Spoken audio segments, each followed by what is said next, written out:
예, 2024년이 밝은 지 한참 된 것 같은데 오늘 2024년 첫 번째 주일입니다. 그래서 우리 옆에 좌우 사람과 인사하겠습니다. 새해 복 많이 받으십시오.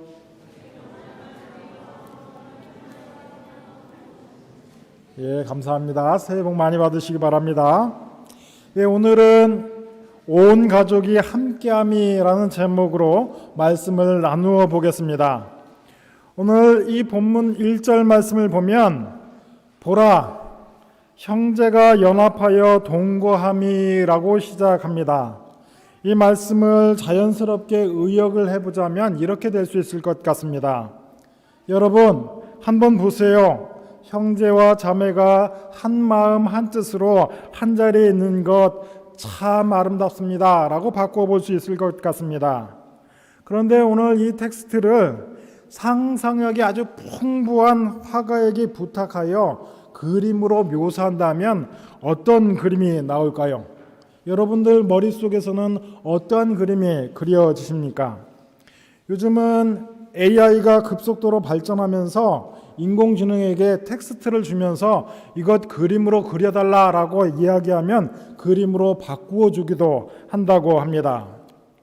저는 그림 그리는 솜씨가 참 부족하지만 보라, 형제가 연합하여 동거함이라는 이 글을 그림으로 바꾼다면 성인 남자와 여자가 모여 화기애애하게 대화하는 그 그림 이외에도 어린 아이들이 웃고 떠들며 장난하는 모습까지 한 장면에 그려 넣고 싶습니다. 그러니까 할아버지, 할머니, 아들, 손자, 며느리가 다 모여있는 그 모습이 제 머릿속에서는 상상이 됩니다.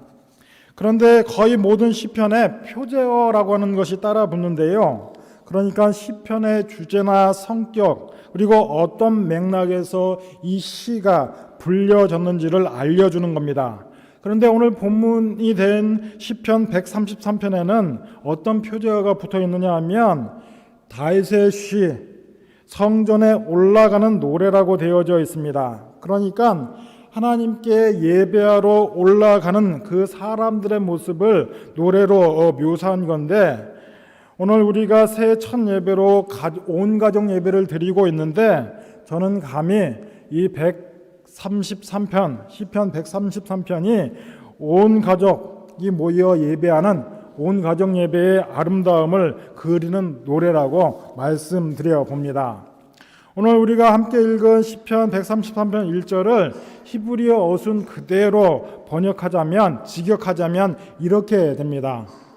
이 얼마나 좋은가, 그리고 이 얼마나 아름다운가, 형제와 자매가 한 자리에 모인다는 것이. 오늘 우리가 온 가족 예배로 모였는데요. 여러분, 이 자리가 오늘 다윗의 고백처럼 이 얼마나 좋은가, 이 얼마나 아름다운가 라고 고백하실 수 있으시겠습니까?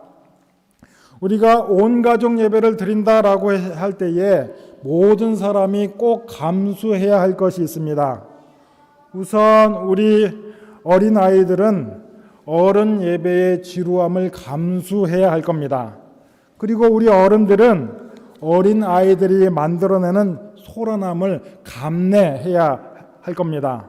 그리고 이 앞에서 예배를 인도하는 그리고 설교하는 저는 오늘 짧은 설교를 하기 위해 굉장히 줄이고 애를 많이 썼습니다. 혹시 우리 가운데에 이런 말씀 하실 분 계실런지 모르겠습니다. 아이들이 떠드니까 도무지 예배에 집중할 수 없습니다. 근데 우리 대부분의 부모님들이 그럴 것 같아요. 남의 집 애들이 떠드는 거는 기꺼이 참아내겠는데 우리 집 아이가 떠들면 그것처럼 신경 쓰이고 참 어쩔 줄 몰라 하게 됩니다. 그래서 그냥 우리 주일학교 예배 따로 드리면 안 될까요? 라고 말씀하실 분 계실런지 모르겠습니다. 아이들 눈높이에 맞추어 그들의 언어로 가르치고 예배하고 찬양하는 것 너무나 중요합니다. 그러나 우리 아이들의 신앙에 대한 책임은 주일학교 교사의 책임이 아니라 큰 틀에서는 우리 모두 열린문교회 공동체 모두의 책임인 줄로 믿습니다. 그리고 우리가 유아 세례 집례할 때 항상 이 세례받는 아이의 신앙에 대해서 우리 온 공동체가 책임지겠냐라고 제가 앞에서 물었고 여러분은 그리하겠다라고 답하셨습니다. 그리고 작게는 일주일을 오롯이 함께 살아나는 부모가 아이들 신앙에 책임을 진다라고 하겠습니다. 어떻게 주일학교 예배와 공과 공부가 전부일 수 있겠습니까? 신앙은 귀로 듣고 배우는 가르침도 중요하지만 눈으로 보고 배우는 것도 참 중요합니다. 그래서 한 달에 한 번은 부모 곁에 앉아서 부모의 지도를 받으며 예배하고 또 부모가 예배하고 예배 가운데에 봉사하는 그 모습을 보며 아이들이 그 신앙을 배우는 것 너무 중요하다라고 말씀드려 봅니다. 또 무엇보다도 우리 열린문교회 주일학교가 어른들과 별도로 존재하는 것이 아니라 함께 한다는 것, 하나된 교회라는 사실을 온 가정 예배를 통해서 확인했으면 좋겠습니다. 그리고 이런 이야기 하시면 우리 주일학교 선생님들은 민망해 하시겠지만 우리 선생님들 주일 하루만 봉사하는 것이 아니라 주일날 우리 아이들을 가르쳐야 하는 까닭에 우리 하나님만 아시는 수고들을 계속 하시는 줄 압니다. 바로 이 보이지 않는 곳에서 수고하시는 우리 선생님들 한 달에 한 번만이라도 예배에 집중하실 수 있었으면 그런 기회가 있었으면 좋겠다라는 마음으로 우리가 온 가족 예배를 드립니다. 그러니 온 가족 예배를 드릴 때 우리 자녀들 아이들끼리 모여 앉기보다는 꼭 부모님 곁에서 함께 했으면 좋겠습니다. 오늘 1절 말씀 다시 한번 제가 읽어드리겠습니다. 보라, 이 얼마나 좋은가, 이 얼마나 아름다운가, 형제가 연합하여 동거함이라고 하면서 온 가족이 모이는 것, 더욱이 온 가족이 하나님 앞에 있는 것이 얼마나 아름다운가라고 노래하면서 이것을 어디에 비교하고 있는가 하면 2절 말씀을 제가 한번 읽어드리겠습니다. 머리에 있는 보배로운 기름이 수염 곧 아론의 수염에 흘러서 그 옷깃까지 내림과 같다. 이것이 무엇을 묘사하는 것이냐 하면 대제사장의 위임식, 그 취임식을 묘사하는 그림입니다. 대제사장 머리에 기름을 부어서 임명할 때는 세례할 때 머리에 물을 묻히는 정도가 아니라 아주 값비싼 향유를 머리에 이렇게 붓습니다. 우리 어린이 여러분 한번 물어볼게요. 이 값비싼 이 기름을 머리에 부으면 어떻게 될까요? 엄마한테 혼난다고요? 예, 엄마한테 혼날 수는 있겠지만 자, 값비싼 향유를 이렇게 머리에 부으면 이렇게 수염을 타고 흐르고 기름이 이렇게 옷깃까지 이렇게 타고 내릴 겁니다. 그러면 이런 질문이 있을 수 있습니다. 왜 대제사장의 위임식이 기쁜 일일까요? 이것에 대한 좀 설명이 필요한데요. 대제사장은 한 명입니다. 그리고 종신직입니다. 그래서 대제사장이 임명식이 있다라는 말은 직전 대제사장이 하나님의 부르심을 받아 소천하셨다, 돌아가셨다라는 뜻이 될 것입니다. 그러면 대제사장이 돌아가신 것, 소천하신 것이 왜 기쁜 일이냐? 이 고대 이스라엘 사람들에게는 어떤 독특한 믿음이 있었는데요. 이것을 설명하기 위해서는 구약 시대에 있었던 도피성이라는 제도를 설명드려야 할 것 같습니다. 여러분 머릿속에 이스라엘 지도를 한번 상상해 보십시오. 이스라엘 한 가운데로 이 요단강이 딱 지나가는데요. 요단강 양옆으로 3개씩 도피성이 자리하고 있었습니다. 그리고 12지파 사람들 또 어느 마을에 살든지 부지런히 달려가면 한나절 서너 시간 안에 이 도피성에 도착할 수 있습니다. 그런데 이 도피성의 역할이 무엇이냐 하면 우리가 잘 알고 있듯이 구약 성경에는 동형복수법 하여 눈에는 눈, 이에는 이라는 규칙이 있습니다. 그러니까 무슨 말이냐 하면 손해나 어떤 상해를 끼쳤으면 똑같은 모양으로 갚아준다라는 말입니다. 그런데 어찌하다 보니 사람이 죽게 되었습니다. 그런데 이 사람을 누가 죽였는지 알 수 없습니다. 때로는 죽은 사람 옆을 우연히 지나가다가 살인 누명을 쓸 수도 있고요. 또 일부러 죽이진 않지만 어떤 일을 하다가 뜻하지 않게 사람을 죽일 수도 있습니다. 과실치사라고 이야기를 하는데, 이런 경우 이 사람은 부지런히 도망하여 이 도피성으로 피합니다. 그리고 이때 도피성 문지기는 다른 성읍 사람이 이 도피성으로 부지런히 달려오면 그 이유를 묻고 일단 도피성 안으로 이 사람을 맞아들입니다.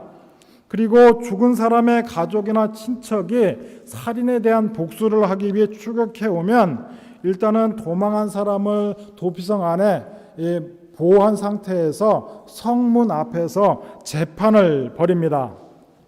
재판을 통해서 살인한 사실이 밝혀지면 피해온 사람이라도 내어주어 살인한 그 일에 대해 복수하게끔 그 사람을 내어주고요. 만약 살인 혐의가 밝혀지지 않는다라고 하면 이 사람을 도피성 안에서 지내게 해줍니다. 그런데 이 사람이 사람을 죽였는지 안 죽였는지 알 수 없고, 또 사람을 죽였다 손치더라도 사람이 진짜 실수로 죽인 것인지 아니면 앙심을 품고 살인했는지 그 사실은 우리 인간이 알 수 없고 오직 하나님만이 아십니다. 그래갖고 어쨌든 과실치사를 했다라고 해도 사람을 죽인 사람은 이 도피성 안에서 평생을 살아야 했습니다.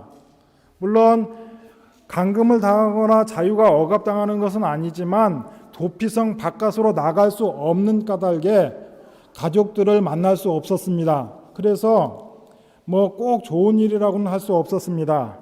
그런데 이 도피성 안에 들어와 살며 도피성을 벗어날 수 없는 사람이 이 도피성을 벗어나 가족에게 돌아갈 수 있는 기회가 딱 한 번 찾아오는데요. 그때가 언제냐 하면 바로 이 대제사장이 죽었을 때입니다. 구약의 유대인들은 대제사장이 죽을 때 그간의 모든 유대 사람들이 지었던 그 죄를 가지고 하나님께 간다라는 믿음이 있었습니다.